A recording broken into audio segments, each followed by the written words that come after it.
Oh no, not that one. Oh fuck, it's Wrassleboys. We got a theme! For now we do. For now, this is our first attempt at making an actual theme song. Yeah, I vaguely know how to edit, so yeah. He has vague editing skills. Alright. Yeah. So it's just us tonight. Yes. Because no one else got their shit done, so we're recording it without them. Fuck them. Yeah, fuck it, yeah. Back to Two-Man Gang. Alli, Mega Fighter, Wrassleboys, podcast. Week 15. Episode Week 15. Not 15. Fuck it, whatever. Or episode 15, week whatever. You know what? We are 2 weeks now into the draft, and I gotta say, I am just enjoying... I'm enjoying these shows now more. I was worried that I fucked up. Like, I was worried I fucked up because I thought this year was going to be more fun than it was. But no, these last 2 weeks were really fun. Right, like, it finally started to get good as soon as the draft came in. We just had to slog through, like, 3 months of, just, like, the leftovers of Attitude Era. But we're really starting to roll into Ruthless Aggression I'm going to be coughing intermittently throughout the episode. I almost choked to death, like, 20 minutes before this. He choked on his tea. He spilled the tea, as it were. I choked on my tea. I'll try and mute the coughing if it gets severe, but I feel like I can get through this. I got a drink with me. He's got a cool drink to help soothe his throat. So at the start of this Raw, I feel like I forgot something. Was I supposed to go find or get something? The guns, the drugs, but also I forgot to get the knives and the money, so we're kind of screwed here. They said that nothing's forever. Too. All right. Damn, gotta cut the recording. All right. Where were they? I think they're in Arizona. The American West Arena in Phoenix, Arizona for Raw, and for SmackDown, they were in the Tucson Convention Center in Tucson, Arizona. So this is a very Arizona show. We don't have anyone from Arizona, so fuck it. I didn't want to say that these guys are one-hit wonders, but is there anything that the Union Underground made after this? We looked it up, I think, when you asked me that question, and I think it was like they had like one album, and then they were on like Forcible Entry, and that's it. They're just good. They were one and done. Oh my god, wait, hold on. So on February 2020, the band announced that they will play the entirety of their debut album, An Education in Rebellion, in full, along with songs on the upcoming album at the Aztec Theater in San Antonio, Texas on July 18th. Well, that didn't turn out, did it? Oh, fuck. Hopefully they stayed the fuck indoors. And Union Underground. And I hope they didn't go the Trapped route. Yeah, they, that's the thing. They only had, like, the one album. Oh, wow, they disbanded in 2002. Oh, fuck. They're like, let's see, it says Portrait folded. I guess Portrait was their record label. Yeah. And it folded in 2002. Okay, so yeah, no, they didn't do anything. No one picked them up. They are genuinely a one-hit wonder. Their one hit would technically be Turn Me On, Mr. Deadman, which was their highest charting at like 11 on the US rock charts. Turn Me On, Mr. Deadman. But I feel like more people know them for Across the Nation. All right. Their lead and bassist have like Wikipedia pages. Let's see. Okay, their lead guitarist Patrick Kennison, he made a bunch of bands. He made a band called Three-Faced. Three-Faced. He made Heaven Below. He joined Lita Ford's band in 2014. And John Moyer, the bassist.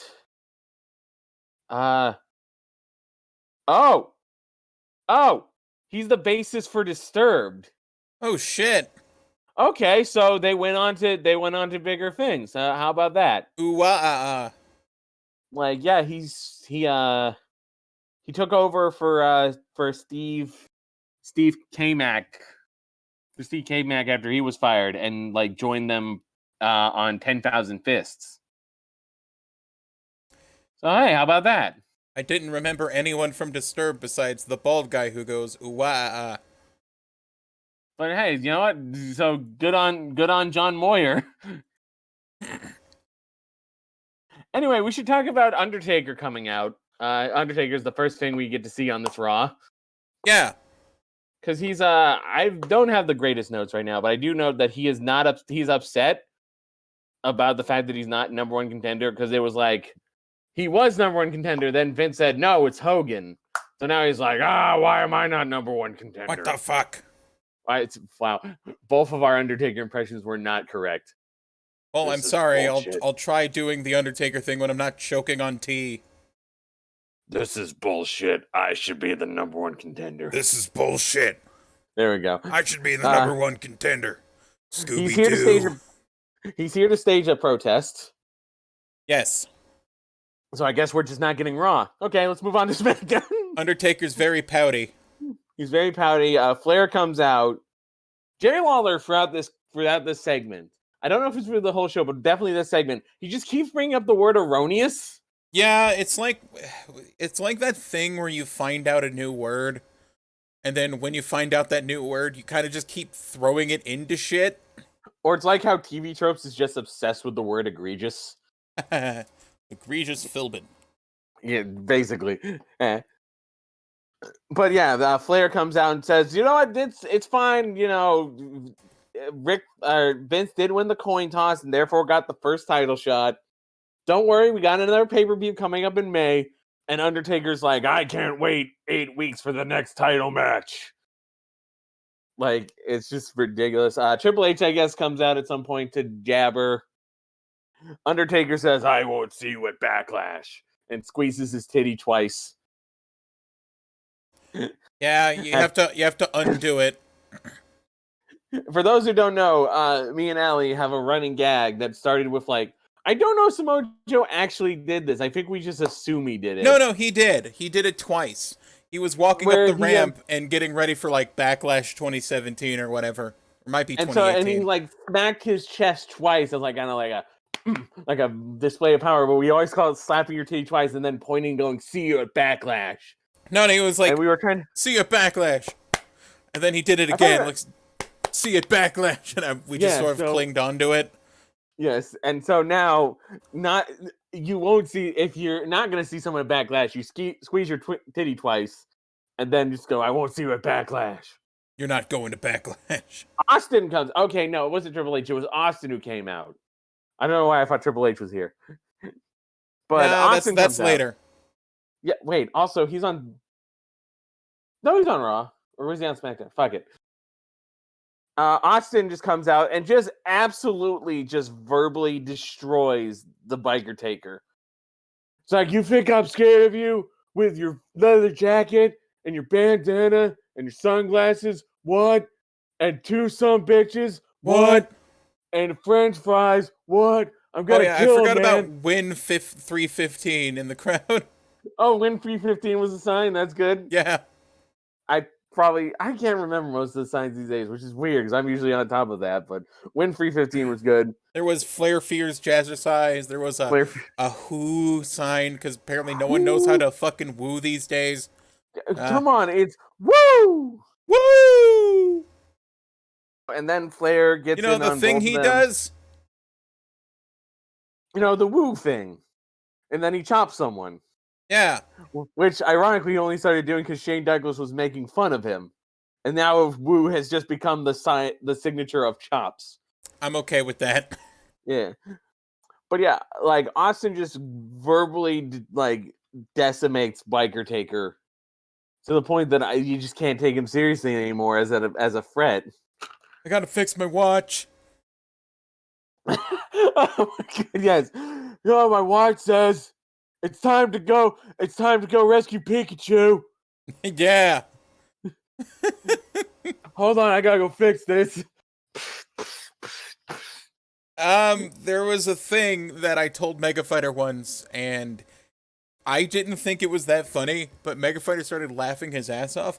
One of my birthday presents when I got back with my family after I was in a foster home was a Pokemon watch, a Pokemon Charmander watch. And what would happen every, I think it was supposed to be on the top of every hour, but I feel like I was stupid and I hit a setting that changed it. But I changed it so every couple of minutes, it would play the video, I say, it was like an LCD like black and white like an watch LCD of Team display of, Rocket capturing Charmander, and then Ash using Pikachu to save him. And I'm a notoriously light sleeper. So what happened was, I pretty much couldn't sleep and I started crying, and it was like 2:30, 3 in the morning, and I was crying so loud my dad heard it. And my dad was like, Jake, what's going on? And I'm like, I can't sleep. Fix the watch, Dad. Fix it. And he's like, he looked at me. He looked at the watch. He's like, don't worry, Jake, I'll go fix it. I'm using my shoot name, sorry. And, because your dad didn't call you Alli at this point. yes. So, I start hearing noises, and I get out of bed, and I'm like really tired and curious. And I see in the driveway that the Pokemon watch is on the driveway, and my dad has a hammer. He starts beating the shit out of that watch with a hammer and totally fucking destroys it. And I do not know to this day if he got frustrated and then decided that's what I'm gonna do with the fucking watch, or if it was like a wise Jake bitching, fuck his watch. But if it was to punish you for some reason, but instead you were just very happy. I cheered for him. Yay! Destroying a watch with a hammer at 3 in the morning. You hated that watch. Fuck that watch. Fuck that watch. Fuck that watch. Anyway, yeah, there's going to be 2 number 1 contenders matches tonight to sort of figure out who's going to be the number 1 contender. I think they're just going to have a number 1 contenders match at Backlash. This is going to be for a number 1 contenders match at Backlash. Ric Flair wonders why he drafted him. Ric Flair wonders why he drafted Undertaker and Austin, because he's like, Undertaker was like, you beat me up at WrestleMania, and you made my life you're making my life miserable, and when I drafted you hit me with a stunner while I was celebrating. Yeah, I was like, drinking beer, I was going woo, Stone Cold's going to Raw, and then I would dance again, and then I'd go woo. And then you hit me with a stunner. I was acting crazy, but you see, it's a new day around here. New day. Yes, it is. And so to punish them, which is weird because I feel like a suspension would make more sense. Yeah. But to punish them, he puts them in matches where it's Undertaker versus RVD and Scott Hall or Steve Austin versus Scott Hall. Now, I'm fairly certain the point of these matches is to punish like Austin and Undertaker. You'd think. Not us, the audience. Yeah. There you go. It's just... well, those are the matches for the night. They're booked. Yeah. That took like 15 minutes, didn't it? Or like 20? Yeah, that took a little while. It took a little while.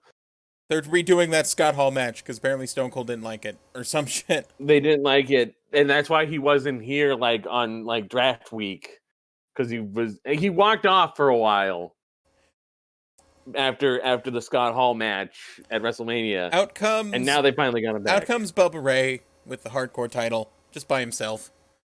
He's swinging the title over his head like a fucking helicopter. Like fucking North Carolina. Phoenix, Arizona. Swings it like he's fucking Seth Rollins. I want the belt. He's facing Booker T for the hardcore title. This match is sponsored by the Scorpion King.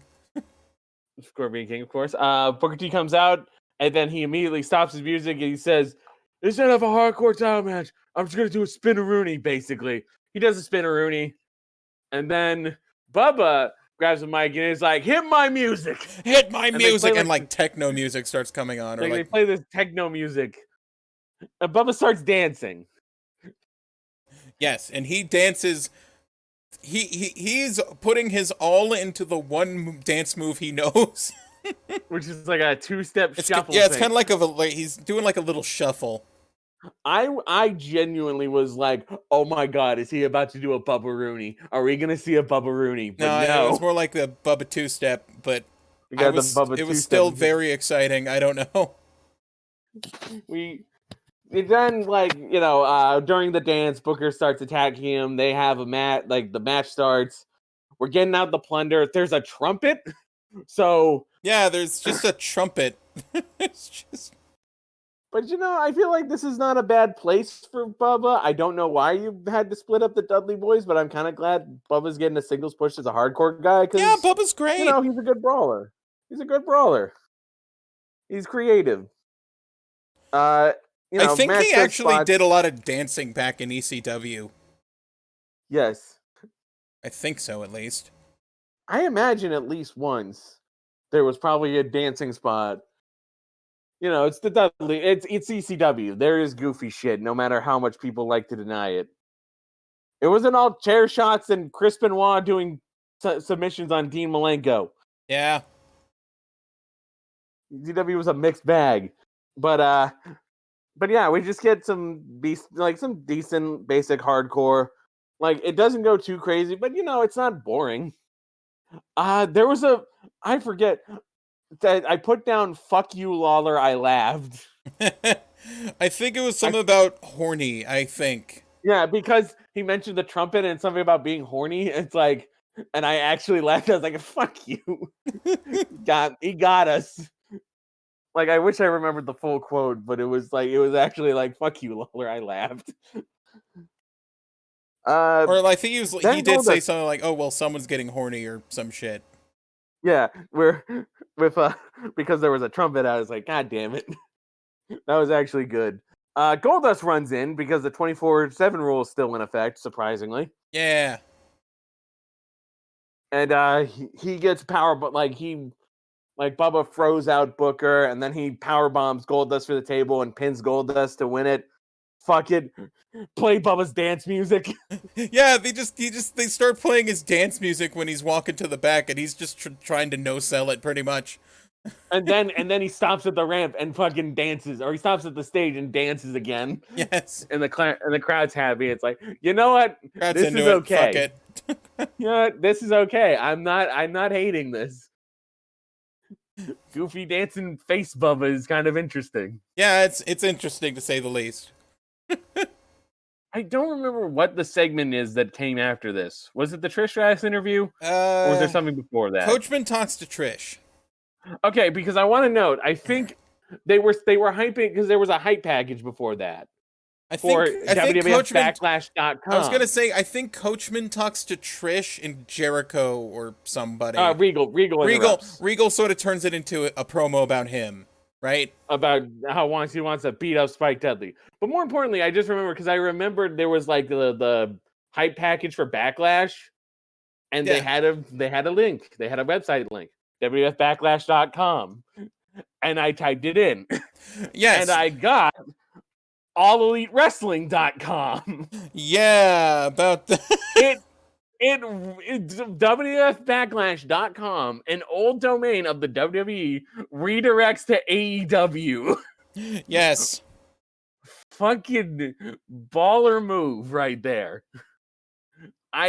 Because people are gonna watch like these shows on the network. How many domains do you think they've bought that are on the network right now that redirect?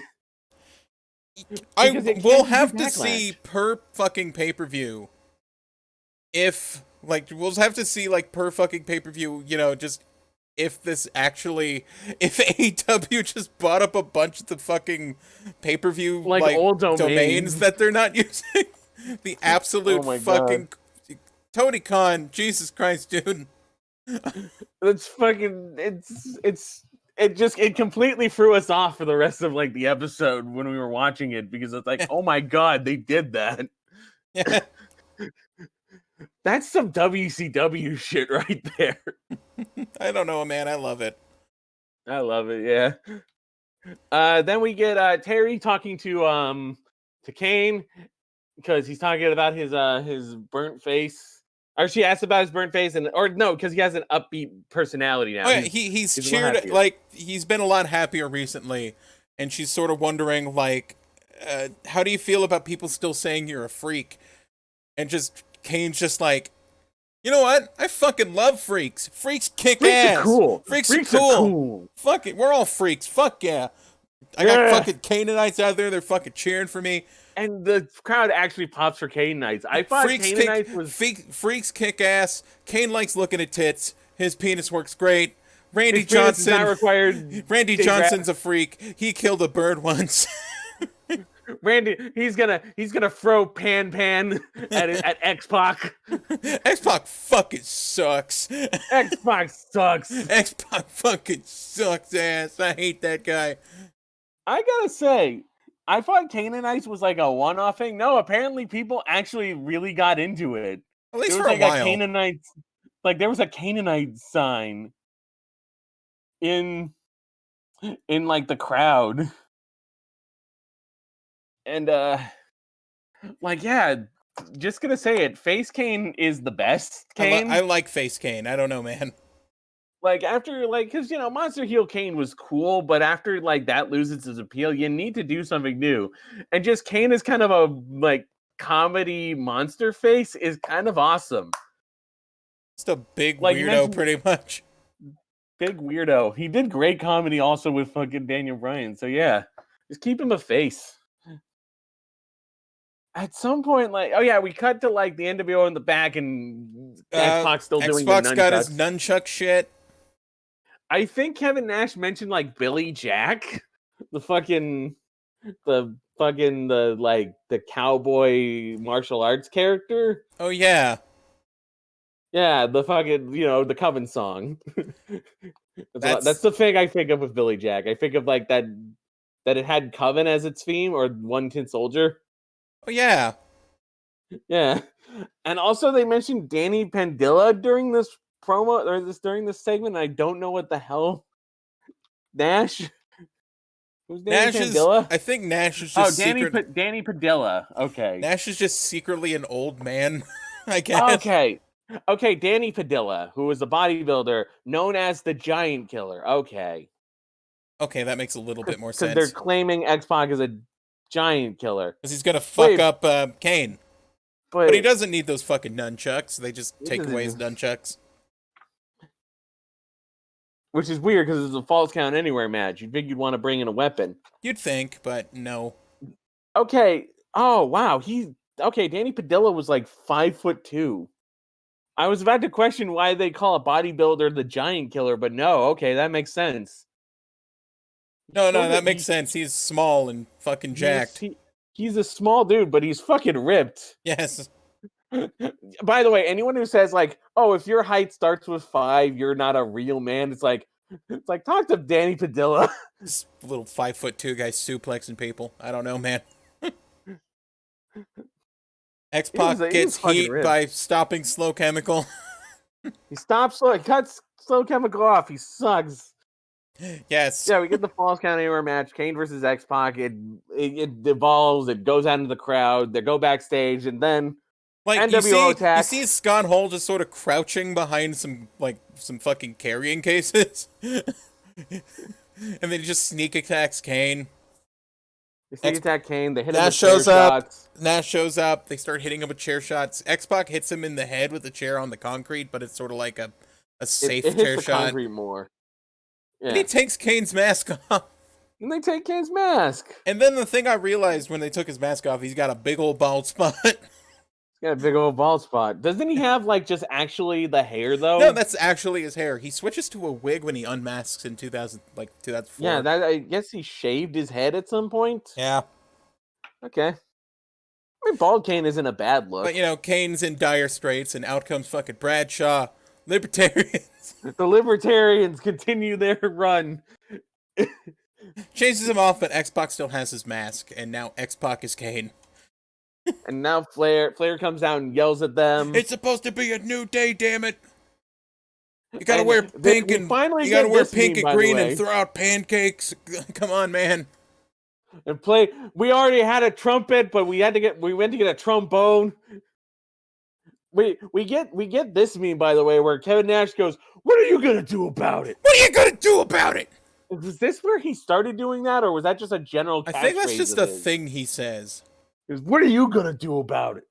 Yeah. Okay, so and then he starts yelling how Kevin Nash is suspended without pay. Yeah, he suspends Kevin Nash without pay, and then looks at Hall and X-Pac, and we're like, fuck with me. Try Why it. not just suspend them all? Why did you draft them? Why did you draft them? Why did you draft The Undertaker? Why did you draft Austin after he stunned you? Flair, you Nash kind of suck is at like, this. I'm taking you to court. Oh, I'm sorry, that's not my Nash. Yeah, I'm taking you to court. I'm taking you to court. He's a big guy, but his voice is not You're that cool deep, about actually. What are you gonna sue about it? Court, court, court.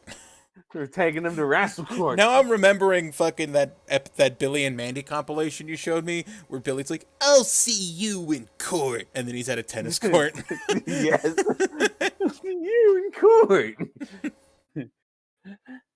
We get a European title match, William Regal versus Spike Dudley, which is mostly just shenanigans with the Knuckles, but I love it. It was great in a weird, entertaining, not a wrestling match way. Regal, when he comes into the ring, he stumbles, and like a pair of brass knuckles fall out of his boot. And the referee notices this, and he goes to confiscate the knuckles, and then Regal runs over to hide a separate pair of knuckles in the turnbuckle pad. And then Spike Dudley rushes down during his entrance, pulls the knuckles out of the turnbuckle, and just clobbers Regal with them. Knocks William Regal and immediately pins him, wins the European title, and just bolts. 1, 2, 3, get in the car. Get the car, Bubba, get the car. Get the car. Get the car. It's like, I would have preferred a match, but I honestly gotta say that just for like how they're doing like different shit with the knuckles. I like it because it's very underdog of Spike Dudley. Spike Dudley very underdog. Just outfoxed this. He outfoxed this guy who's like bigger and smart and stronger than him, pretty much. He cheated the cheat, which is always fun. Yeah, that's fun. I don't care what other people have to say. Like it's a problem when faces do heel stuff to heels unprovoked, but here it's like William Regal beat my ass. He used the brass knuckles, so I'm gonna use the brass knuckles on him. He beat my ass. Fuck that guy. It's a his own medicine.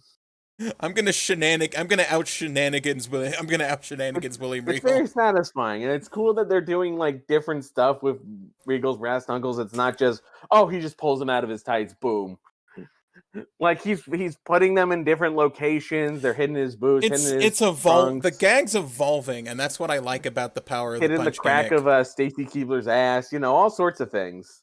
Yeah, the gimmick's evolving from like when Teddy Long started searching him to just him hiding it in weird fucking places to people finding out his hiding spots. It's fucking awesome. It's really good. But yeah, and William Regal's a good talker, so it's sort of like he sold the fuck out of this. He talks in a way that makes it seem like he deserves it, yeah. Which is good. I believe we cut backstage where everyone's celebrating with Spike. Spike, like, yeah. Dreamer, some other people that I don't remember. It was like Dreamer, Jacqueline, and Big Show. Yes. I thought it was Jazz at first, and I wanted to make a joke about all the ECW stars. Jazz is jacked. No, Jazz is jacked. That's Jacqueline. Yeah. Who also wasn't ECW. So no. We got a cipher. Jazz is jacked, and Jacqueline isn't jacked. So the not jacked one is Jacqueline, and the jacked one isn't Jacqueline. Are you pulling like a Mike Stacklasa? No. B for bald and not bald. A for alopecia and B for not bald. Yes, that's Ben and Arthur shit. Jacked is Jacqueline is not jacked, so she's Jacqueline. Yeah, and Jacqueline isn't jacked, so she's not jacked. And Jacqueline isn't jacked, and that's Jazz. So yeah, exactly. It's like Jazz is jacked, and Jacqueline is not jacked. It's Ben and Arthur again. So Coachman comes up to try and interview him, and Tommy Dreamer just like spills this weird lemon slushy. Weird brown slushy on his head. I think doesn't he pour it on Spike first and then he pours a bit on Coachman, or does Big Show he pours one on Spike and then Spike runs up to and then Spike runs to Big Show and motorboats his titties while covered in slush. Big Show had the slushy, I think, and poured it on Coachman. And it was a kind of a gross slushy because like the ice and the flavor had started to separate, so it was like the fluid and then just some chunks of ice. Yeah, so it looked like at first it was like, did he just pour like fucking tobacco spit, like tobacco chew on him? Like so, like I spit in my. This is for the spittoon that we have back here. Ding. Because I know there's gonna be like a point where Tommy Dreamer's gimmick is he does gross things, And I think it's like, if I had to guess, it's like the cola flavored freezies that you get. Well, they said lemon, I think, so I don't know. Well, Maybe it's a brown. cola freezy. Yeah, it was brown. It was a gross brown. Bubba comes out and he's like staring at his like little half brother. Then he fucking like grabs gives his him a hand, big old handshake, and it's big like, old yeah, handshake. He's proud of his little brother for winning a title on his own. And you shit. did it, kid. But here's the thing: you got two Dudleys on your show. Why aren't they tagging together? Well, they were feuding, but I feel like this is them making up. I'd like to see them back in the tag game. Yeah. I would have probably done it where like Bubba gets the solo run and then maybe like Devon and Spike on a separate show tagging together. Yeah. Instead of what we get, which we will talk about. And then we have Rob Van Dam versus The Undertaker. I'm sorry, ahead. the only note I wrote for this is my hole. This match is boring. Oh my god, I forgot about the guillotine leg drop. Undertaker does a guillotine leg drop on the apron, and RVD sort of slides out of the way, and Undertaker just goes, ah! And I was like, my hole. My hole. This is Eddie not does some run-ins. This is not RVD's match style. No, not at all. It's pretty much Undertaker slowly punches him and beats him up, and fucking RVD's just selling on the ground. I think this is where you pointed out that this is the fucking style of Undertaker match around this time. It's just Undertaker bullying people who aren't. He doesn't even do his fucking the moves I remember him doing. Remembering like he'll like suddenly start running. He'll do that little flippy clothesline at you, where like he'll do a little bit of a flip and he'll clothesline you. This is just slow plotting. There's no power bombs, choke slams. There's no fucking old school. None of that shit. It is just boring to punches watch. And then the last ride. Unless you have clout, you can't get a good match out of the Undertaker because all he'll do is just kick you around, not sell. And then felt bad because it made RVD look like shit, and I feel like they were trying to push him. Yeah, because this is not the gimmick is RVD keeps kicking out. He kicks out of like all his moves. Eddie comes out. Eddie clobbers him with the belt, and he still kicks out. Yeah, Eddie was like the only exciting thing about this was him coming out to beat up RVD. So they're clearly setting up Eddie versus RVD for the IC title.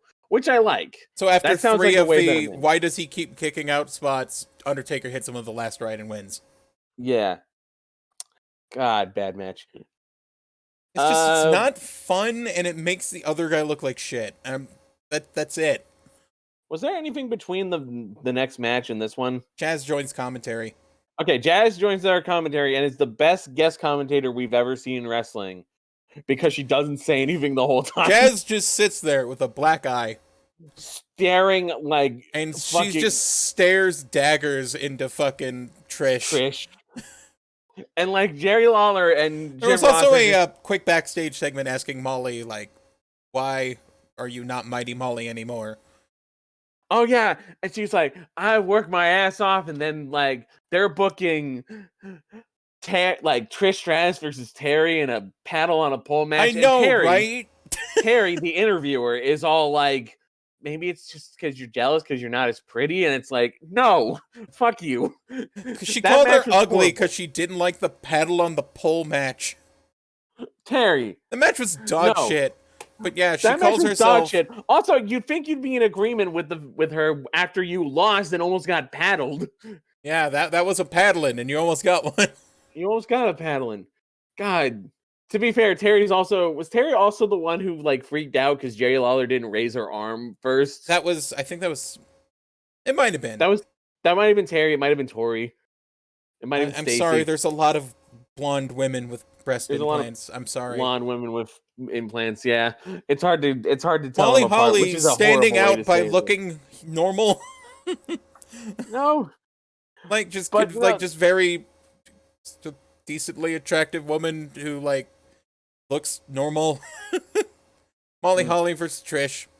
This was a good match. Better than I fucking thought. Like they were getting like creative with this match. It made me like realize just why the Divas like division was so hated in its time was because they weren't allowed to do shit like this. Like this match was short, but it was fun. Like Molly Holly was super athletic. She fucking like busting out backspring like elbows and shit. She was doing like handspring elbows, and then like Trish monkey flipped her, and she landed on her fucking feet. Yeah. Although the fucking best spot comes from when like they're like Trish and Molly are on the outside. Trish goes for like a stratisfaction. She does like a stratisfaction by, instead of jumping on the ropes, like slingshotting from the apron. Yeah, and fucking Jazz immediately like gets up and belt shots her mid stratisfaction. Yeah, she just like, ate shit. Belt, and it was awesome. She was using Trish's own momentum to hurt her. Yeah, that was cool. Super clever. I like that counter.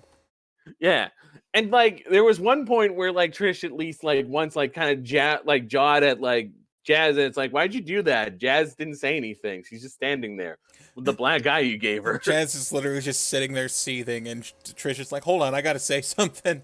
And by the way, Lawler is sitting next to Jazz, and he just looks kind of awkward, and he's trying his damnedest not to flirt with anything or like say any lewd comments with her next to him. He holds back because he's just like, look, if I talk about puppies, she's going to turn me into a paste. So she's going to wreck me.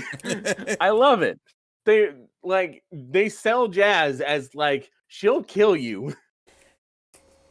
Yes, it's great.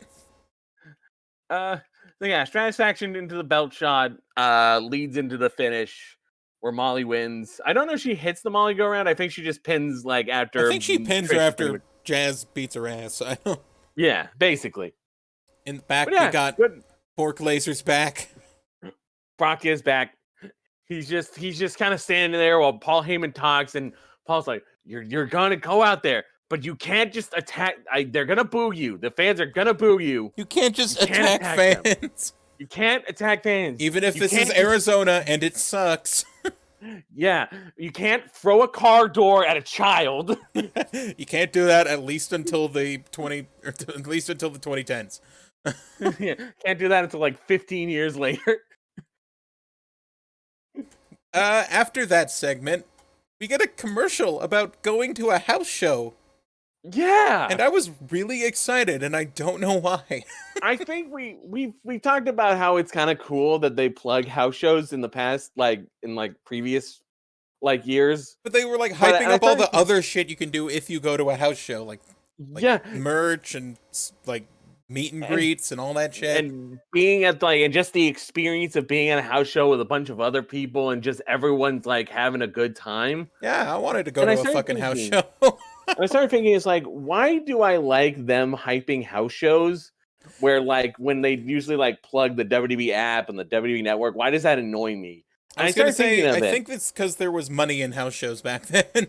There was money in house shows, but also like what I'm thinking is like, why do the plugs for the app annoy me? It's like, it's because one is like a once in a lifetime opportunity. Like you never know if you're going to like go to a house show for WWE.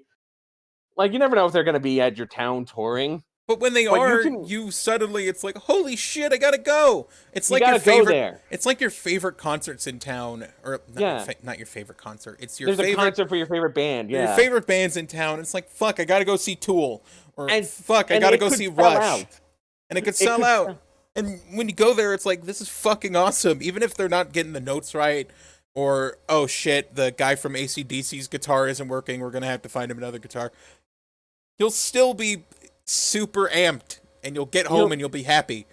But the WWE app and the network, it's like you could get the app anytime on your phone. It doesn't cost you anything. Play the video. Like you could get. You're not going to sell out of network subscriptions ever. No. So there's no like time or money investment into getting it now. So it's just like, oh my god, we get it. Yes, the network. I know. Shut the fuck up. Instead of just like, oh shit, there's a house show coming. Like. That's like, 20 miles away from my house, and the tickets are going on sale now. I gotta get them. Even if you get the nosebleeds, it's still an experience, and I like that. You're still there. you know. But that's our discussion on why plugging house shows is better than plugging the network. Brock finally debuts, and his theme is dog shit. It is fucking you put it like generic guitar sounds like. I'm not even sure. It reminds me of like Ryback's theme with no lyrics. Just like this very generic, like low guitar chugging, just like.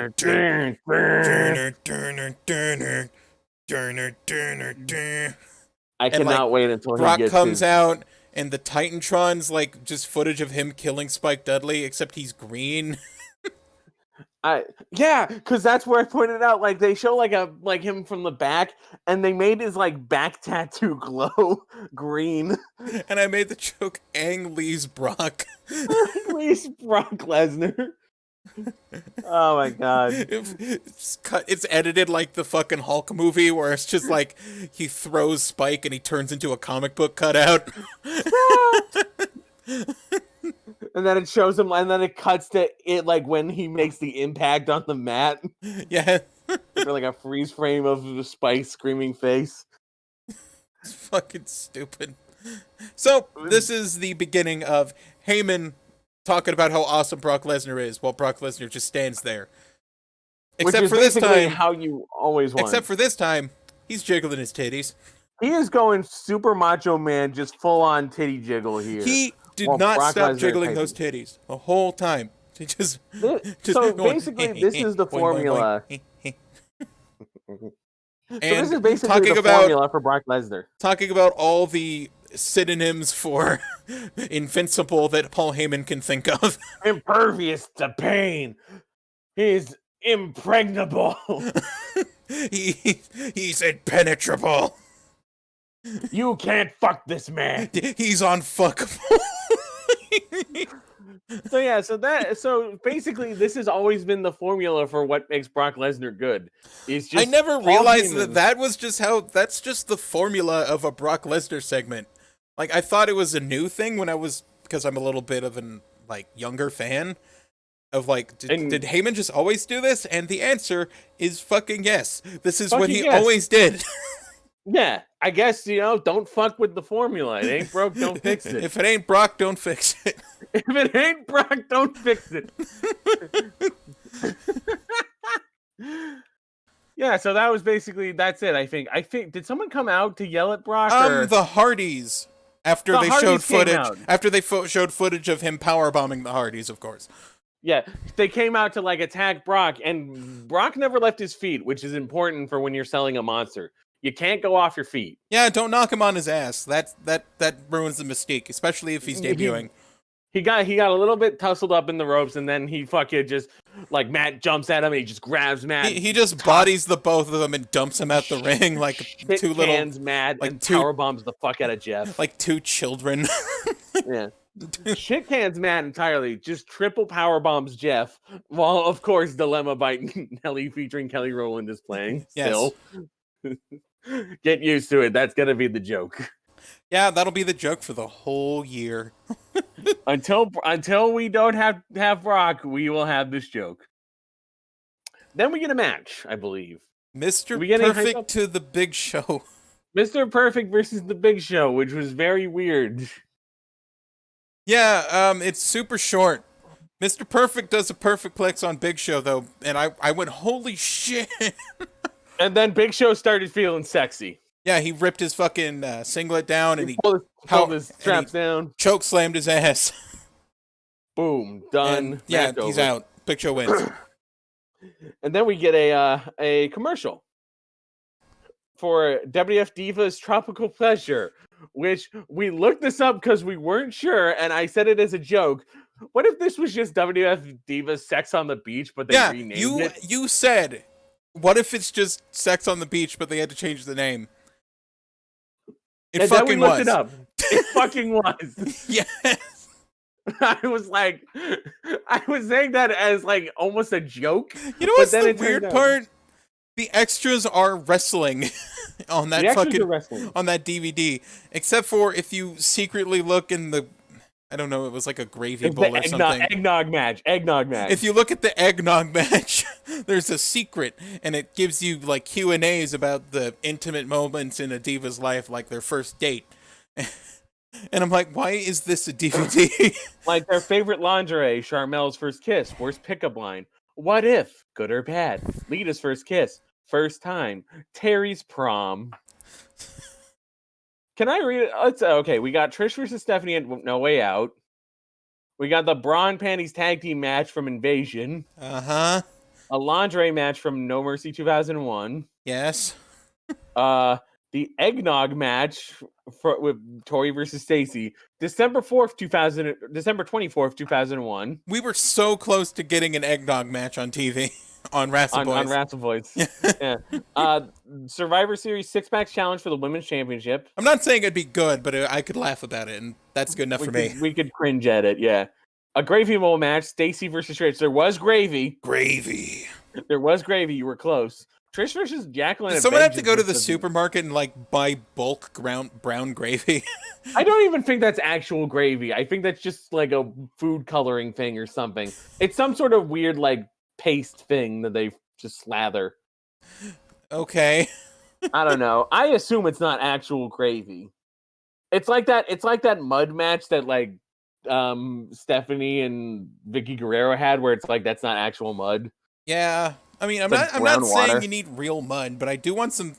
You might have to like thicken with cornstarch or something. Real gravy. Thicken it with cornstarch or something. Bring real gravy. Make those girls walk home smelling like a roast beef, or a fresh Thanksgiving turkey. Yes. We got a 6-woman tag match from like an August Raw. Trish versus Lita from like November 19th, 2001. A spanking match, Trish versus Tori.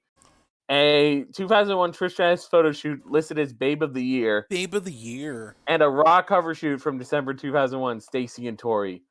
Okay. Was that the lead into the Billy and Chuck thing? So, if we get enough people on our Patreon, we're going to watch it. We're gonna buy. It's expensive on DVD, folks.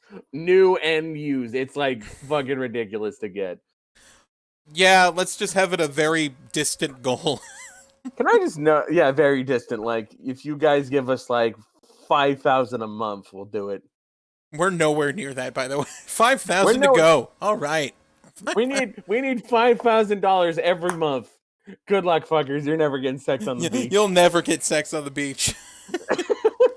Stone Cold is in Ric Flair's office, and Ric Flair's office is very tacky. It's very tacky. Isn't there like an American flag painting on the wall? There's an American flag painting, and the fucking chairs are like, they have the seat covers that look like a dentist office, like the waiting room for a dentist's office. Yeah. It's like, oh, welcome to the medical center. Please wait in an orderly fashion. And then it plays like, I don't know, fucking Michael Bolton or some shit over the radio. I don't know why he was in the office. No, it's OMD. OMD is playing in the speakers. If you leave, oh baby. Okay, but yeah, I don't know why he's in the office. I think he was trying to find Ric Flair, but I don't remember the things he said. Yeah, we were kind of zoned out on this point, and I think we were busy looking up sex on the beach. We were. Or tropical pleasure, excuse me. Anyway, Stone Cold versus Scott Hall. Yeah, we've been putting off this main event, which is basically just, hey, it's the WrestleMania match again. They brawl. But now instead of Kevin Nash, they have XPAC. They brawl and a bunch of people run in. There was a really bad like ref bump where it's like Scott Hall lifts Austin up for like the fall away slam, and he kind of lightly bumps Hebner with fucking Austin's legs, and just Hebner collapses. Yeah, like Bradshaw, Undertaker, X-Pac, Ric Flair. It's just a bunch of people run in. It's X-Pac with Kane's mask still on. Yeah, X-Kane. Stunners for everyone is how this show ends. Stone Cold wins, stuns Ric Flair. Again.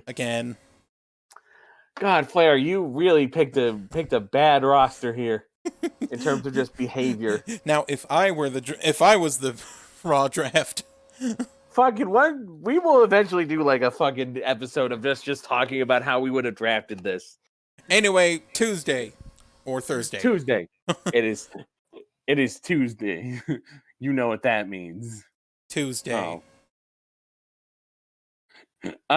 We start off by getting blinded. Yeah. The fucking opening pyro is just blasting us with lights. Yeah, and we're in Tucson, which is just down the ways of fucking Phoenix.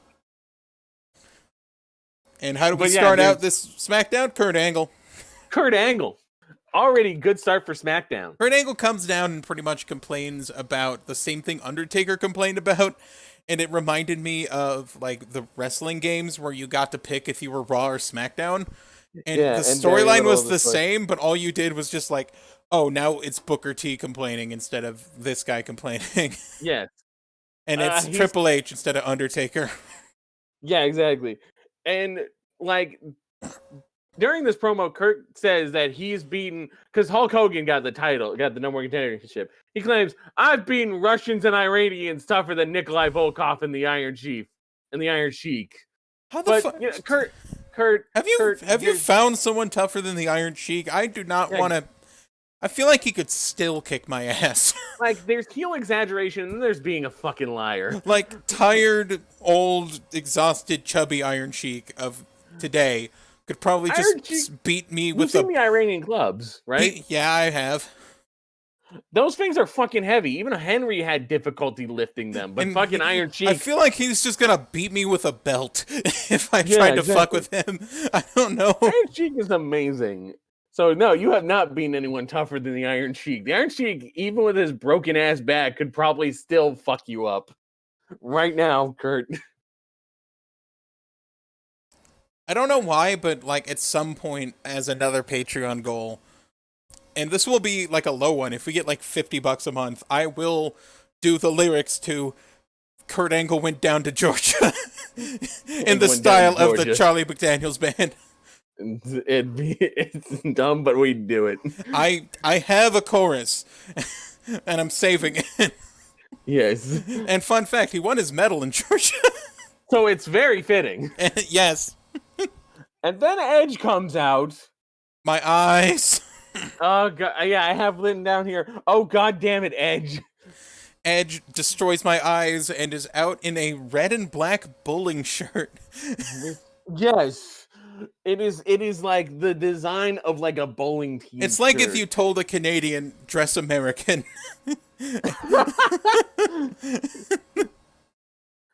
I wonder if, oh my God, I wonder if it's like, I could be wrong. Is it the exact same like design and colors as like the bowling team in the Big Lebowski? I don't know. I need to check. Because it was like, silk. It was like silk and it had like half red, half black stripes.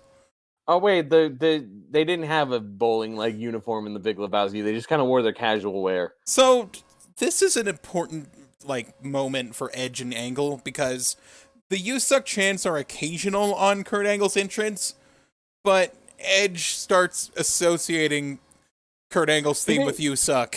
Because Kurt's yelling about the what chant. So he wants to make his own chant. He wants his own chant. And Edge is like, don't chant what at Kurt Angle.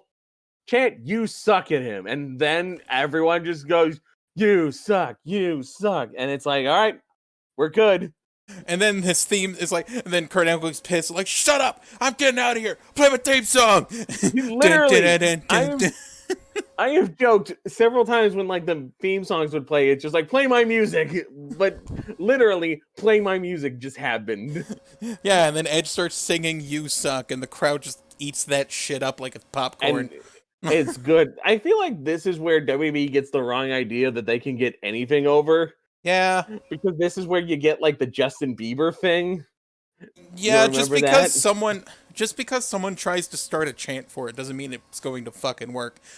They have to really like who they're chanting for or against. Yeah. Like the fucking Kurt Angle thing, he got the "You Suck" chants, he got the "What" chants, like he would intentionally like, stop saying what, stop chanting what, stop it, and then the crowd would chant "What" even more, because he knew how to work that fucking crowd. And like sometimes some shit will just get over by accident, like fucking Fandango's theme. And when you play into it the wrong way, it can just kill the entire Then it just feels forced. Then it feels forced, and you kill the fucking Fandango chance. Good job. Good job. But yeah, so this was where we finally get Kurt Angle being just forever tethered to the you suck chance until John and Cena they're gonna wrestle later. It's a date. Yeah, it's a date. They gotta wrestle later. Kurt Angle stews over this in the locker room with Guy Fieri. Chris Jericho comes out in his Guy Fieri cosplay. It's the fucking flame pattern shirt. It is so Guy Fieri. And Kurt Angle made the joke I made a couple weeks ago about, damn that long blonde-haired Canadian who's dressed like a rock star. I hate him. I hate everything about him. I hate how he looks. And Jericho's just like, wait a minute, I'm blind. It's like, no, not you. You're cool. You're cool. Like, cool. So they agree. So they basically make a pact. Yeah, they're teaming up for now. They're gonna run it. They're gonna do run-ins on each other's matches. Kurt Angle and Chris Jericho are now allies in your SVR 2010 game. Yes. Shit. And then we have Tajiri versus the Hurricane with Tori Wilson, where Tori is now forced to wear a kimono. She is wearing a purple kimono with like a bird design on it. Yeah. That reminds me of the bird design that like Bray Wyatt and Jun Kazama have. Fucking Jun Kazama kimono. Yeah. And she's got her hair tied into a bun with chopsticks. What's up? Yeah. Sorry, I was trying to get my chair undone. Oh, okay. Or I was trying to untangle my chair. Or untangle my cord from my chair. Yeah, so the commentary is selling the fact that first off, they don't know how to pronounce geisha. They keep saying geisha. Yeah, Michael Cole says geisha, and I don't think they called it a kimono at first. No, we knew it was a kimono, so we called it that. But like they keep trying to imply that this is something that Tajiri forced on her, but it's like, I don't know. How do you forcefully demand that somebody put on a kimono and also tie their hair into like a bun like that? I don't know. That seems like a lot of work. That seems like a lot of work for somebody to be like browbeaten into in any way. Because they're going with like the whole chauvinistic pig Tajiri, who's like super demanding and needs so that Tori can be rescued by Billy Kidman. But it feels like a lot of work. Yeah. Anyway, this match is good though. Can we just all say that? Yeah, it was pretty good. Is some exciting, high flying, just everyone's going like full speed. Thing about Hurricane, he swapped from like his long hair to he dyed his hair green and it spiked, but it spiked not how you remember Hurricane. It spiked into little cones on his head. Yeah, and it reminded me of the guitarist from fucking Mudvayne. Burn, burn, ding, burn, burn, ding. Ah! Just look up Mudvayne Dig. You'll find it. Yeah, real easy. Mudvayne is spelled with like Mudvayne. Like, I don't have any actual notes of the moves that happened in this match because I was just super invested in it. Like, but I remember it was just a really good match. Yeah, Billy Kidman runs out. Billy Kidman runs in. I think he runs in after, like, the match. Tajiri wins. Taz... Or Tajiri grabs a mic and just starts yelling at her in Japanese. And Taz is still like, oh my god, I can't believe he called her that. Whoa. Do they censor things that he says in this, or is it all, like, uncensored Japanese this time? Like, I don't know. I feel like what he's saying is supposed to be like a sexual threat of some sort because he's also grabbing at like the ends of like his pants in a way that's supposed to make it look like he's grabbing his dick. Yeah. And he's kind of crouched over. He's like, "Oh, is it my house?" Oh, we are gonna get fucking killed. They canceled enough already. It's fine. But yeah, and then fucking Billy Kidman comes in, does a drop kick on Tajiri to save Tori, and then we cut to Stacy. No, they run like Tajiri. They run off, and Tajiri just is eating scenery in the ring. It's going. It's fucking great. But Tajiri's pissed, and then. Despite the fact that we're supposed to boo Tajiri as a chauvinist asshole who mistreats Tori Wilson. Let's just immediately like camera in on Stacy Keibler's legs. Yes. She is like, okay, we start feet first, but she is in like full clothing outfit. She's like in a full Miss Hancock-esque outfit. Yeah, it's like the suit and the glasses. And she heads into Vince's office where there is a stack of fat-free Slim Jims. like she like bends down at some point and the camera like gets in on her ass. Look at her butt. Nah. And she grabs, it wasn't like a case of fat-free Slim Jims. It was a magazine. It was like a WWF magazine with fat-free Slim Jims on the back. I wish it was just a... He has like a whole carton of fat-free Slim Jims on his desk. And she just grabs one and just kind of starts eating. Snap it to a Slim Jim. And then she grabs the magazine. She sits down on the couch. She lays down on the couch. She like feet on the armrest, kind of like the camera's panning along her legs. Ooh la la. Like, look, I get it. Stacy Keibler has some fine legs, but at the same time, it feels like it's contradictory to other storylines, and also I just feel kind of gross. Yeah, but it's fine because she's hot, and we're not Japanese. And we're not Japanese, so it's fine for us to be perverts because we're red-blooded American perverts. Anyway, speaking of sexy, here comes Albert. Here comes Albert. And again, my eyes. Because now we got Albert and his fucking hairy chest. He stopped wearing a shirt. He's sick of dancing. He's just wearing black trunks and he's super fucking hairy. And he's kind of got this like sheen on like in the hair. Like, yeah, it's like he oiled his skin, but it's underneath the hair and it makes him look dirty. Yeah, like oiling up your hair is the worst. Yeah, don't do that. Like if it was just like, I've seen hairy wrestlers and they're usually not covered in a film. Yeah, that's where I think it's the problem with Albert, is just he's so grossly hairy. Yeah, but like I've seen hairy wrestlers that they're just not covered in baby oil. Yeah, and it it mats down the hair and just makes it look worse. Ugh, yeah. So Albert's here to murder Scotty Duhati, who comes in with Michael Cole. Aggressive camera tilting.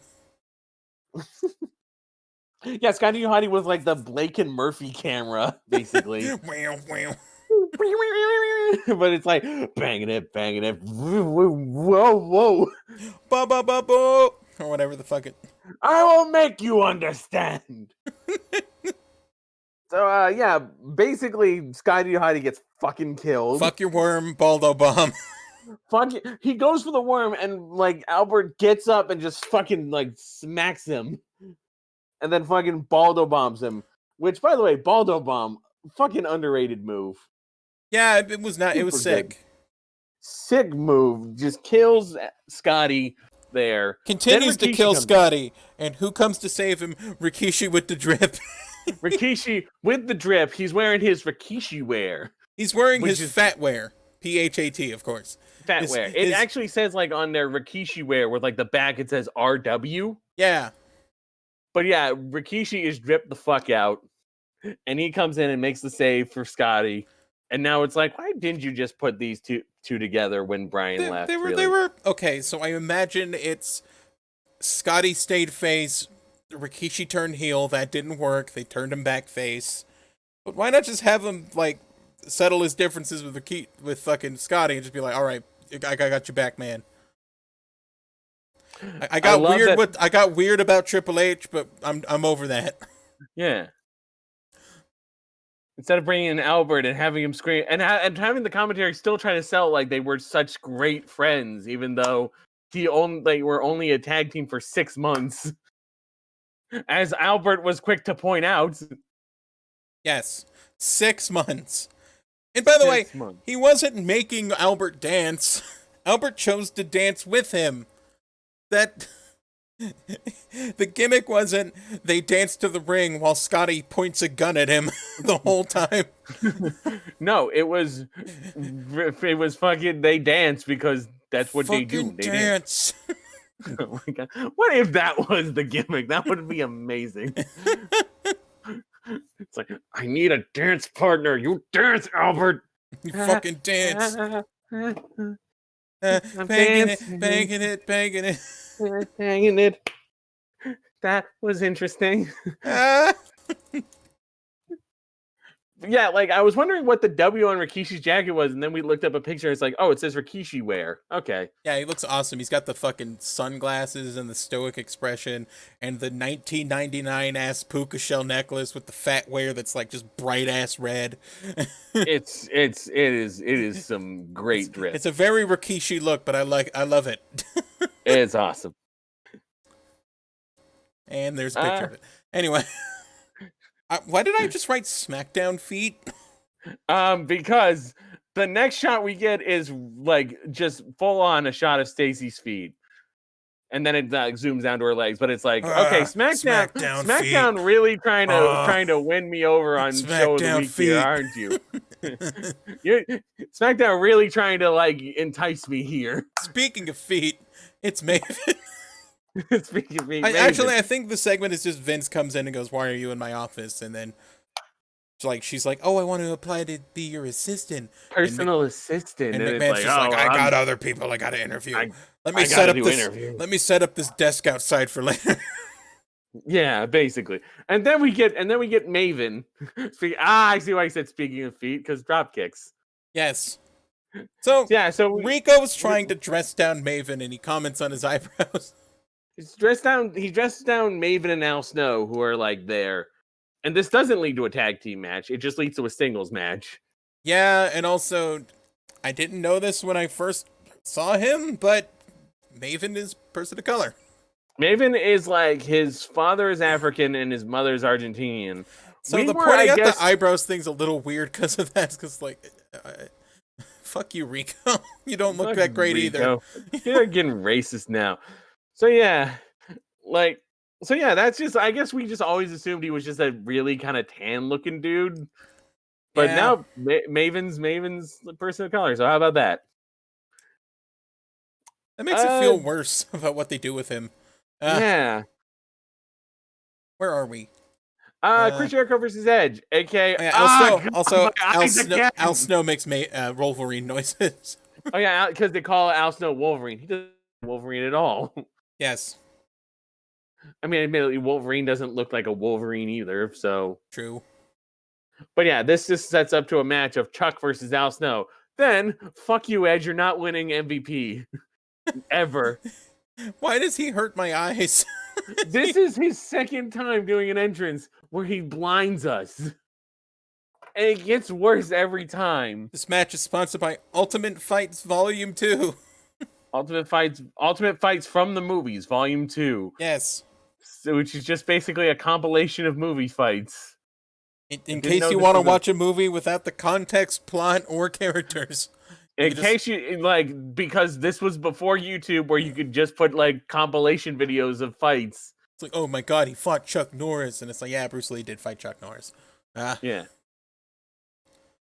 But, I like the movie. I like kung fu movies. I kind of want to see the full movie, yes. You know?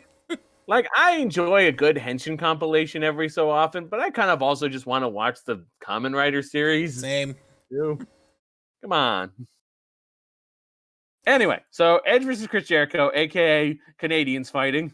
I love that I found a picture of Homer Simpson sinking into the bushes in the crowd. Because there was a sign that was kind of him sinking into the bushes. I didn't know that was a thing back then. Simpsons has always been mimetic. I guess it became a meme later. It really, when the internet spread, it was like, okay, yeah, now we really my eyes melt and Angle runs in, gets speared. None of the run-ins work tonight. Edge hits the educator, which is the leg lock thing. Edge puts in the educator, a kind of an underrated move in his arsenal. I think Jericho wins with a roll up, but it's a 4 count because the ref counts 1 as he falls down. You're just like 1. I can't even do it right. Yeah. 1, 3, 2. The kick out. It's it was a really slow count. Yeah. Okay, let's see. There's eventually kind of a backstage special, I think. Yeah, there's a backstage brawl, not on Hogan's watch, as Hogan very slowly comes down. Yeah, Hogan very slowly. Well, that's like he slowly comes into frame and just starts like I'm gonna fucking turd punch you, brother. Yeah. He does that again later, but this is like him breaking up things backstage with like Angle, Jericho, and Edge. If I recall. I can't remember. It was a mess. But now we got memes again. Yeah, we're about to witness meme history. Meme history, folks. Vince comes out and he heads down to like the ring where there's already a desk set up for him. You know, because you do interviews in front of a live arena, of course. That's where you do job in a interviews. live arena full of fucking drunk Arizonans. And we are about to witness meme history. Yes. We get a few people coming out. We get like a woman coming out. McMahon sits in a chair and a woman in old lady makeup pretty much comes up. Yeah, and old sits lady down. makeup. She looks like she's supposed to be like fucking Annie Potts in Ghostbusters. Mr. McMahon Like Janine Melnitz. asks her what her name is, and her name is Sylvia Johnson. And Sylvia Johnson brings up her qualifications. She can type 95 words a minute, which is pretty good in like a data entry thing. Yeah, and 3 languages, which is good. And also, she's good with computers. Yes, she'll work overtime and do personal tasks. Yeah, but he ultimately goes, "You're not my type." So Vince rejects her outright and just goes next. And then out comes this white guy. This white guy. Who they immediately say looks like Steve from Blue's Clues. Or like he kind of vaguely, but they also say he's the American Pie guy. But no, he's in Rollerball. What are you talking about? Yes. So the white guy sits down. Vince stares at him. Then he stares back. And he's like, get the fuck out! Get out of here! Immediately froze him out. Next is another woman. Her hair's really curly. Sue Aitchison? Sue Aitchison. And she also can do 95 words a minute. Yes. Personal tasks. And the crowd starts chanting, we want puppies. And I just said, go to your local animal shelter. Or your local animal shelter, yeah. But, and Vince pretty much asked the question, do you suck a mean dick? Basically. And it's like, you're pretty good, actually. I'm considering other offers, but you might be you. And then out comes fucking Kid Rock's theme with ZZ Top in it. It's fucking the Kid Rock remix of Legs. Yes. Out comes Stacy, and she's like, fucking Jerry Lawler. Oh wait, no, it's not even Jerry Lawler. It's fucking Taz today. Yeah, it's Taz. And I just wrote, oh no. Oh no, because he's excited. He's like, oh yeah. Taz is so excited. He's got a boner. He's just like, oh my god, it hit the desk. Oh, stocks are rising. Stocks are rising, Cole. That's the thing about Taz is his innuendos are way more clever. I like how clever his innuendos are. So I'm not as annoyed as when Jerry Lawler's just going like, So every time Stacy approaches, it cuts to McMahon, and McMahon's getting more and more hot under the collar. Yeah, and this is where he's visibly swallowing. He's like just tugging at his things, like oh fuck, what the hell? Like Stacy's like, oh, Vince, instead of telling you my qualifications, why don't I show you? And she starts doing like a table Vince has a woman 30 years younger than him pretty much give him a lap dance on live TV. Basically, this is still degenerate trash when you think about it. And Vince is just going, Then she puts her legs on his like shoulders, and he passes out almost. Yeah. And then he falls up, and then he falls backwards in his chair and falls out. And it goes, you're higher. And this is where we get like the 4-panel like excited meme, basically, or the 3-panel excited meme of Vince McMahon. Yeah. It has various levels of panels where it's like something good and then just like a better version. And McMahon gets more excited each time, and it's like, oh my god, Elden Ring's coming out, or some shit. Trying a new comfortable chair. It's comfortable. It has heating. It has a massage mode. It tilts, and it's like, It's such a great meme, and that's why I think we were really excited about this. I didn't even know. We didn't even know that this was when the meme came in, but like we picked a good year. Yes, we did. I think it's just because Vince is so good at this like overacting that it just like it is a little bit what's the fucking word? It's a little bit chuddy and just It's a chuddy. it's a fucking chuddy fucking bro dude fucking tits Yeah, that kind of thing. This is degenerate trash. This is degenerate trash, but it's Vince so overreacting is fun as shit. Like it wouldn't be nearly as fun if it weren't for Vince's just overreacting. Because he gets so sweaty and red. He's just and his facial expressions are so good. And then he just marches out, just like, oh yeah. And then he goes to his office, and we are immediately struck by the fact that Reverend Devon is now. He is immediately Reverend Devon. There was no transition. It was like, get out. Boom. I found Jesus. It is praise be to Jeebus. It is like already like I thought we were gonna have like a few build-up segments or something. I talked to God.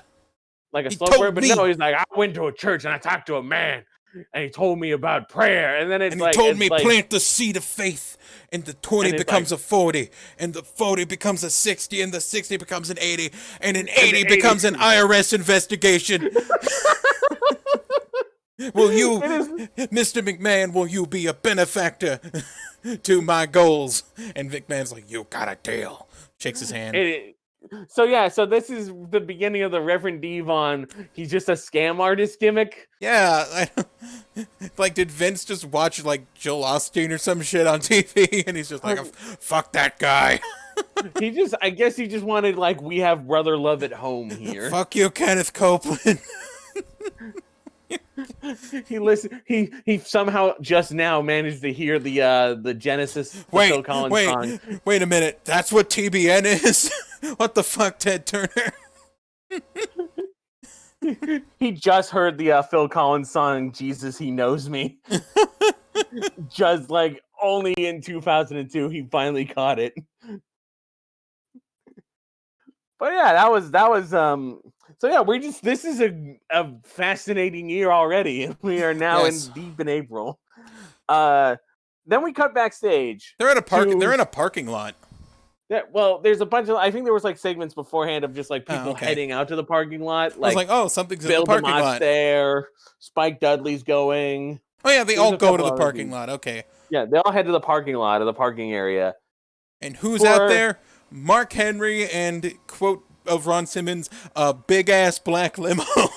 big ass black limo. It is time for man versus car. Man versus car. Man versus car. Basically, Mark Henry is going to press himself against the back wall of the arena while someone in a car will test. I was going to say it was Tess later, but it's fine. Someone in a car will like spin their tires and try to push Mark Henry, and Mark Henry will push back just using his legs. Just with his feet. He's just got his feet pressed up against the fucking limo. So Taz gets in the car and pretends he's gonna run everyone over, and he starts laughing as like Mark Henry and gang scatter out of the way. But they get set up, and Mark Henry puts his legs up against the wall, and he starts going, and goddamn, Mark Henry is strong as fuck. Legitimately, he is the world's strongest man. The tires are squealing, and he's just pushing his legs. He's going, ah. He's like legit, like exhausted afterwards because he could. It is for 30 seconds. Yeah, but after the 30 seconds, Tess just fucking floors it, and everyone's like, "Hey, stop it!" Cut the car. Mark Henry's like, fuck my legs, and Tess is like, what? I was just playing around, man. Well, whatever. I think he said the accelerator was stuck. Oh yeah, the accelerator was stuck, and then he took all the money that they were throwing on the hood and just threw it at Mark Henry, and it's like, there's your money. There, fucking take your money. But it's like, yeah, man wins, man versus car this time. Man wins, man versus car. Fuck you, Rick and Morty. I think when we were joking about the fact that Tess he still has immunity from the battle royal. I got immunity, so he can just run over Mark Henry with impunity, basically, and then just drive off like an asshole. Drive forward, back up. Drive forward, back up. I have immunity. You can't fire me for running over Mark Henry. Fuck you, police. Woo! Then we get Chuck versus Al Snow. Then we get Chuck versus Al Snow. And what does everybody want? Maven. Tattoo by Mercy Drive. So, Maven's just here. I saw a sign in the crowd that says, Craven for Maven. Craven for Maven. There's also a Maven, Raven sign. Maven, Raven, Maven. Is it a coincidence? Yes. It's a total coincidence. His birth name was Maven. But yeah, so Al Snow and Chuck Palumbo have a match. Because they're pushing Al Snow again because Tough Enough 2 is debuting after SmackDown. So Al Snow gets to have a continued push. He wins. Al wins. I think he wins like with Snow wins after Maven pretty much like halts the interference from Chuck and Rico, or Billy and Rico, or whatever. Billy and Rico, yeah. Why did I write, here's some weird abstract art? Was there like, were we in an office? Oh yeah, we were in an office, okay. Yeah, we might have been in like Vince's office or something, because he always has... Or, no, it was Triple H getting his wrist tape. Yeah. And when he's getting his wrist tape, Hulk Hogan talks to him, and for some reason, Triple H is really mad that he walked in during his like daily wrist taping. I'm taping my wrist. Fuck off. You stay out of my territory. It's like this isn't even your arena, dude. You stay out of my territory. He really does just want to have like fucking the territory system back, doesn't he? We're gonna wrestle a match, Hogan. Are you playing Civilization? Are you mad that Hulk Hogan crossed your border? I homesteaded SmackDown, Hogan. Triple H pretty much warns him that, like, look, I know you want to work together, especially with all the interference happening, but you stay in your lane and I stay in mine. And then we're gonna fucking go fight at Backlash. So just don't interact with me. And then I'll see you at Backlash. Okay, we get Angle versus Triple H, which is a pretty fun main event, I think. Yeah, because then we get, like, he pulls the straps down, and he starts, like, fighting Triple H, and then Triple H, I think, he does a roll-up where he pulls his tights. And when he pulls, like, when I say he pulls, like, the singlet, he pulls it all the way down. Yeah, and by the way, if you Google Kurt Angle ass, this happened a lot of times. This happened a lot? Kurt Angle's fine with showing his ass, even if it's not tanned. It is very untanned, but like there's this like, I mentioned that, like, okay, so he pulls down his straps when he's serious. Does he show his ass when he's super serious? Yeah, so he is really serious. He's real serious. Well, like Kurt, like the Taz and Michael go like pull his tights up, pull his tights up. Pull his tights up, we see his ass. But like Triple H is like fucking beating him down. They takes him outside. He takes him to the outside. He slams his head against the table, and then while Kurt Angle's like selling the table, Triple H just like runs up and slaps him on the ass. He gives him a big old smack on the ass. Big old smack on them cheeks. And I was just like, whoa. I put down Kurt Angle getting really sexy now. As our joke about how when you're feeling sexy, you just less singlets or less straps. Jericho runs in. Jericho runs in for the save. Tim White does some stupid shit. I don't know. Yeah. I think like every time Tim White counts, like Jericho pulls him out. Yeah. Eventually, the interference gets too much, and we watch Hulk Hogan struggle to run down the ring. Gingerly walks down the ramp. Then the camera cuts, and then he's immediately there. That's some real snippy snip editing to make it look like he rushed. I made it. And then he starts doing some like, well, he can do walking still, but he's clearly doing turret punches at this point. So here's the weird thing: after Triple H gets his ass beaten down by two people, and Hulk Hogan helps fend them off. And Triple H hits the pedigree and wins, of course. And Triple H is mad that, like, he came down to help, even though he was just getting beat up by the two of them. I had this. Like, clearly you didn't. Stay away from me. Yeah, so I guess forgot the Angle build-up- also sneak attacks this match. Yeah. And after he kind of hits Triple H from behind with the belt, and Triple H sort of falls into Hogan. Yeah. And Hogan hulks up, and he's mad because Triple H sucker punched him, and then they brawl. Doesn't he do like he does the Hulk up and he does like a really shit big boot? Yeah, he lifts his leg up and just kind of waits for Triple H to run into it. Or Kurt Angle, whichever Or one Kurt got Angle, or into it. whoever the fuck got the big boot. No, he did a big boot to both of them. Yeah. Okay. And they both sucked. Yeah. But yeah, so that's SmackDown. Hogan's flexing, and we end SmackDown. All right, now here's the thing. We're getting to awards. Yes. Better show. Honestly, I would say SmackDown. Are you going to say SmackDown? Because SmackDown had both had good matches, but I feel like SmackDown overall had a better showing overall. Yeah. Your worst match is like Chuck versus Al Snow. That's not bad. Do you remember our score from last week? Our score? Yeah, because I started tracking the score. Okay, I think last week Raw won it or something. I hold on, let me pull up my notes. Because I have the win thing on my notes. Better show was Raw last week. So it's 1-1. So Because I liked Raw, but not enough that you couldn't convince me that SmackDown was the better show. I mean, SmackDown had the fucking it had so much that we are just like it had the excited Vince meme. It had the start of "You Suck." It had Brother Devon. It had Reverend Devon. Reverend Devon.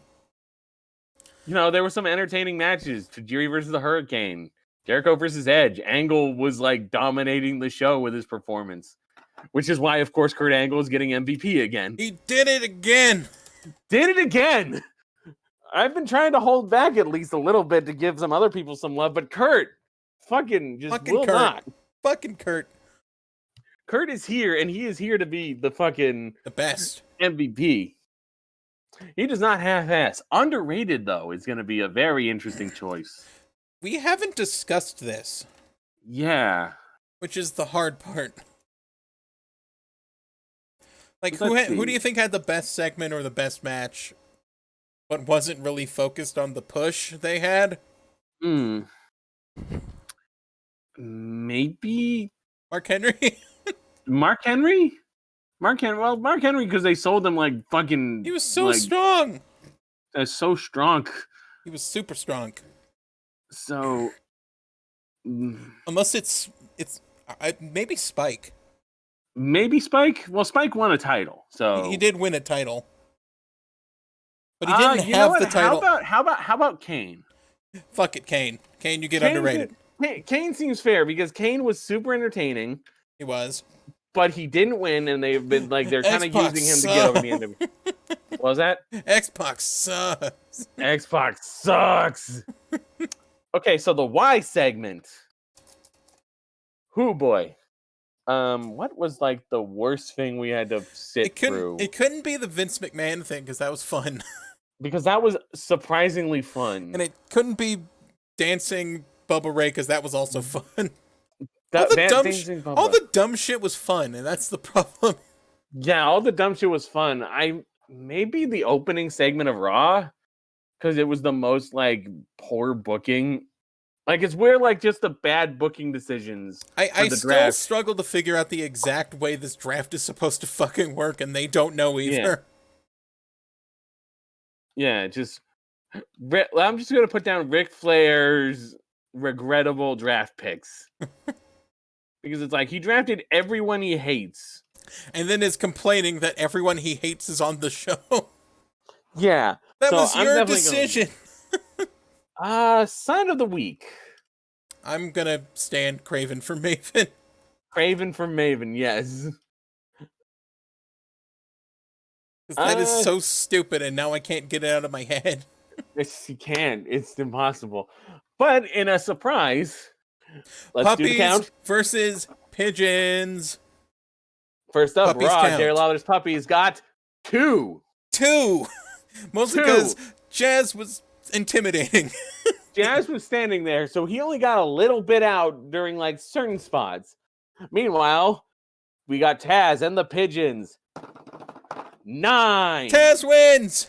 Taz won, despite the fact that we thought this was going to be the most one-sided thing. I thought there was no way Taz was as perverted as King, but apparently, after, how like, perverted last King is depending on his peers. Yes, like because last week Jerry Lawler dominated with like a 36-2 lead. Yes. So we thought, oh man, this segment's already done. We may as well just go back to Jerry Lawler first count. But then it's like, no, this week he pretty much shut the fuck up because Jazz was there, and then Taz got to just be a fucking horn dog. Pretty much. Oh yeah. So this is a fight now. Yes, the puppies versus pigeons thing is legit now. This is legit. So yeah, this was a good week of like wrestling. Like there was crap, but you know what? It didn't overshadow the good stuff. This was fun, and I'm super happy that we're getting to like the fun period of 2002. You got anything else to say? No, that's about it. All right. Backlash is swiftly approaching. It's going to be 2 weeks from now, 10 days. Yeah, so we got one more. Like full set of weekly shows, and then we'll do our Backlash review. Yep, I think. Yeah. Yep. Yeah. So as we always say here on, we got to do the plug. Hold on. Yeah. We are of course available on Spotify. We are available on iTunes, Apple Podcasts. If Apple Podcasts, if you go to Anchor, you can find us there. We upload to YouTube occasionally if the show isn't super fucked. Yeah, if we don't have a racial slur in it, we can upload it to YouTube. Yeah, you can find all our backlog in various areas. We're also on a bunch of other podcast stuff, free podcast networks. We're on. We have our website. We have a website over at wrassleboys.wordpress.com. You can follow us on Twitter at Wrassleboys. Yes, and as we always say, Mega Fighter, at the end of these episodes, see you at Backlash.